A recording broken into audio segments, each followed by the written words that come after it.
मेरी जो इसके पहले की जो ट्रिप थी वो आगरा की थी। तो चलिए आप लोगों को कुछ सजेशन मैं दूंगा, कुछ बताना चाहूँगा मैं आगरा के बारे में। 3 मुद्दों पे हम बात कर लेते हैं कि आगरा में हम कहाँ पर कैसे जाएं। पहला टॉपिक ये होगा कि हम आगरा में सजेशन आप लोगों के लिए और इन्फॉर्मेशन भी होगा कैसे जाएं। देखिए, आप इंडिया से हैं या इंडिया के बाहर से हैं तो भी आगरा पहुंचने के सिर्फ 3 ही रास्ते हैं, बाई एयर, बाई ट्रेन और बाई बस। तो अगर आप बाई ट्रेन आते हैं तो आगरा मैं सजेशन दूंगा कि आगरा छावनी पे उतरिए।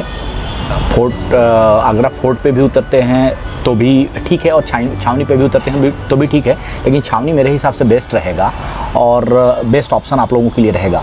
और इसके बाद बाई एयर भी आते हैं तो आगरा एयर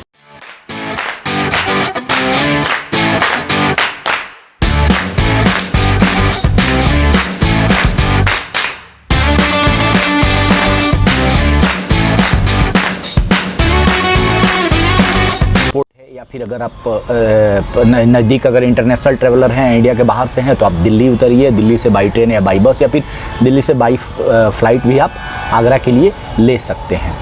तो उसके बाद आपको आना आगरा फोर्ट या आगरा छावनी ही है उस स्टेशन पे, और वहाँ आने के बाद अब ये सवाल और ये प्रश्न उठता है कि हम वहाँ पहुँच तो गए, वहाँ से कौन सा एरिया मेरे लिए बढ़िया और बेस्ट रहेगा जहाँ पे हम रुक सकें। तो और जो भी आगरा की जो फेवरेट चीज़ें हैं उनको हम एक्सप्लोर कर सकें। तो बेसिकली आगरा में 7 वंडर्स में से एक है ताज। तो हम बेसिकली कोशिश करते हैं कि हम ताज को एक्सप्लोर करें, तो या दिन में हो या रात में हो।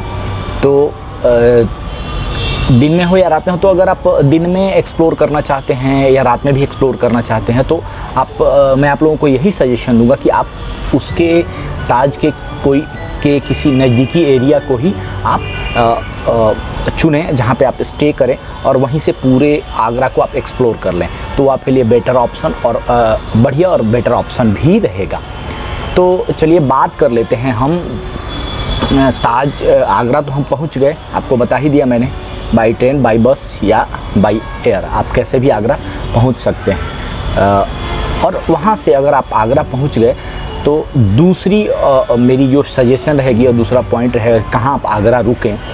तो आगरा रुकने के लिए मैं सजेशन दूंगा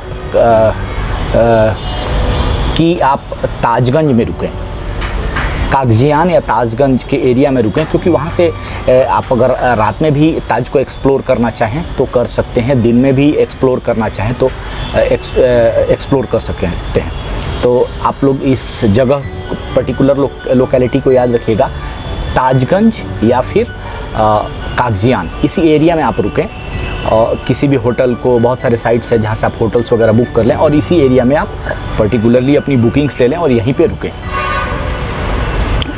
और वहाँ से नियर अबाउट ताज मेरे हिसाब से ज़्यादा दूर है नहीं, कुछ वॉकिंग डिस्टेंस पे है, 500-600 मीटर या 1 किलोमीटर के दायरे में ही है। तो वो एरिया में स्टे करने के बाद आप वहाँ से आसानी से ट्रैवल कर सकते हैं और एक्सप्लोर कर सकते हैं ताज को। अब बात आती है खर्चे की। तो देखिए, बेसिकली आगरा में 5 या 6 जगह मेन घूमने के लिए है। जैसे पहले नंबर पे तो ताज है, उसके बाद बेबी ताज है, फिर ये मेहताब गार्डन है। और ये बेसिकली मैंने इन 3 चीज़ों को ही एक्सप्लोर किया, तो इन 3 चीज़ों के ही बारे में आपको बताता हूँ। देखिए, बेबी पार्क और ताजमहल, बेबी ताज और मेहताब गार्डन, इन दोनों में की जो टिकट की फ़ी है वो सब ऑनलाइन है, 20 रुपया है और 5 रुपया कुछ आगरा डेवलपमेंट अथॉरिटी का चार्ज है। तो टोटल मतलब 40-50 रुपया कुछ ऐसा हो गया। और जो आगरा की फ़ीस है,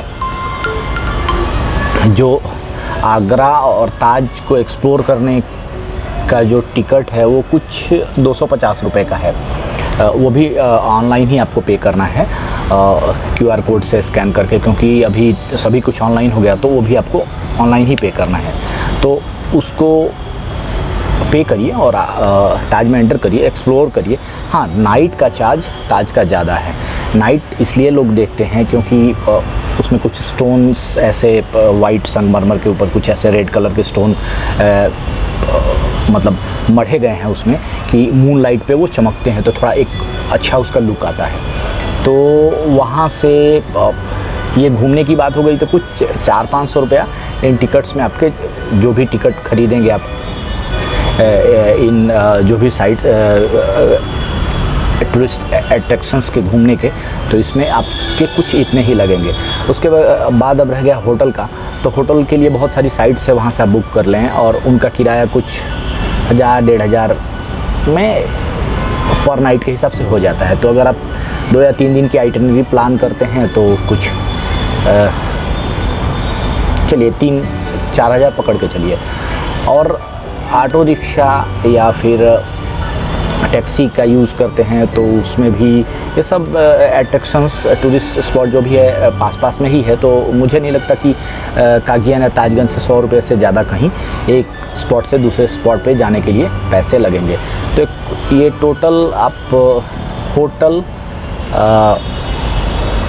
ऑटो एंड होटल पे बात हो गई, रिक्शा या फिर टैक्सी की भी बात हो गई। अभी चलते खाने के बारे में। खाना भी बहुत सस्ता है, बहुत ज़्यादा महंगा नहीं है कि आगरा के हिसाब से आपको लगेगा कि बहुत ज़्यादा महंगा है, ऐसा कुछ भी नहीं है, बहुत सस्ता है। तो अगर पर डे अगर आप खाने का भी बजट लेके चलते हैं तो पर डे आप 1000 रुपया खाने का भी रख लीजिए। तो 3 दिन की अगर आपकी आइटनरी है तो 3000 रुपया खाने का, 3000 होटल का, 6000। और टूरिस्ट स्पॉट जितने भी हैं उनमें उनकी फ़ीस मैंने कुछ बता ही दी। टोटल कॉस्ट 500 रुपये से ज़्यादा की नहीं आएगी। तो 3, 3, 6 और 500 यानी 6500। 6500 ये टोटल आगरा की आइटनरी हो गई। हाँ, अगर आप कहाँ से आते हैं ये एक डिपेंड करेगा कि अगर आप इंडिया के किसी सदर्न साइड से आते हैं, नॉर्थ से आते हैं या नॉर्थ ईस्ट से आते हैं, वो आपकी आइटनरी में आपका वो जितना खर्चा होगा उसको आप स्पेशली ऐड कर लीजिएगा। तो ये टोटल आगरा की जो मेरी आइटनरी है ना, खाना पीना सब, हाँ होटल जोड़ लिया हमने, टैक्सी जोड़ लिया, एक्सप्लोरिंग का जोड़ लिया, टोटल कुछ अगर राउंड फिगर में आप जाएँ तो टोटल आगरा की आइटनरी बैठती है 10,000 रुपये। इससे ज़्यादा नहीं लगेगा। इसमें आप आगरा को अच्छी तरह से एक्सप्लोर कर लेंगे और आपका टोटल आइटनरी भी कंप्लीट हो जाएगा। अच्छी जगह है और 7 वंडर्स में से एक तो आप कंप्लीट कर ही रहे हैं। तो इस वीडियो में बस इतना ही था। मुझे आप लोगों को सजेस्ट करना था कैसे आना है, कैसे जाना है और कहाँ रुकना है, वो सब लोकेलिटी भी मुझे शेयर करनी थी आप लोगों से। जो मैंने इस ट्रिप से सीखा वो मैंने आप लोगों को यहाँ पे शेयर कर दिया। उसके बाद भी अगर कुछ सबके सवाल है तो आप लोग मुझे कमेंट सेक्शन में मुझसे पूछ सकते हैं कि कहाँ रुकना है, कैसे, और कुछ भी आप लोगों को कुछ भी डाउट या कुछ है तो मेरे से कमेंट सेक्शन में एक बार ज़रूर पूछ लीजिएगा। मैं इसका बहुत ही शालीनता से जवाब दूंगा। और उम्मीद करता हूँ अगर आप लोगों को मेरी ये वीडियो पसंद आई या इन्फॉर्मेशन ये मेरी पसंद आई तो मेरी वीडियो को एक बार कमेंट सेक्शन में लाइक, कमेंट और शेयर ज़रूर करिएगा। इसके लिए मैं आभारी रहूँगा। मिलते हैं नेक्स्ट। मेरी ट्रिप होगी मथुरा वृंदावन की, इसके बारे में भी मैं आप लोगों को अपनी जो भी जानकारी होगी शेयर करूँगा। तब तक के लिए नमस्कार सभी को।